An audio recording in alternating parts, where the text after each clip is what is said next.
క్రీస్తుల దైవ మర్మములు జనవరి 26. నేనైతే యథార్థ హృదయము గలవాడనై ఇవి అన్నీ మనఃపూర్వకంగా ఇచ్చియున్నాను.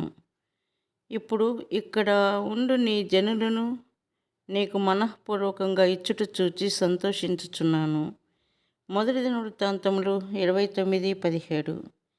నీవు ఆత్మీయముగా తర్ఫీదు చేయబడి అనేక అనుభవముల గుండా తీసుకుని రాబడి ఆత్మీయ ఎదుగుదలకు వచ్చినప్పుడే దేవుని మందిరము, సంఘమును గూర్చి దేవునికున్న తలంపునంతటినీ గ్రహించగలిగేదవు.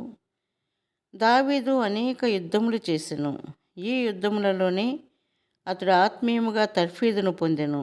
మొదటి దినవృత్తాంతములు 26:27లో దేవుని మందిరమును సౌందర్యముగా కట్టుటకై యుద్ధములలో పట్టుకుని ప్రతిష్ఠించిన కొల్ల సొమ్మును గూర్చి చదువుచున్నాము.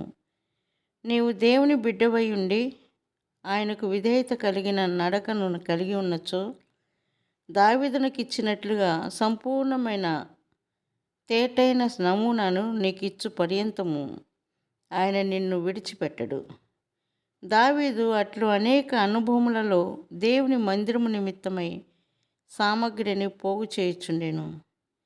ఆ మందిరము యొక్క ప్రతి కొలత, ప్రతి సామగ్రి, కిటికీలు, తలుపులు, రంగులు సైతము దేవుని మహిమను కనుపర్చునవిగా ఉండవలెను. ఎందువలనగా అవి తన సంఘమందున్న యేసుక్రీస్తు ప్రభువునకు సూచనగా ఉన్నవి.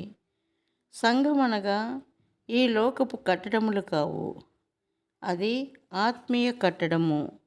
అదియే మానవుని రక్షణార్థమై క్రీస్తునందు దేవుని ప్రేమ బయలుపరచబడవలసిన స్థలము.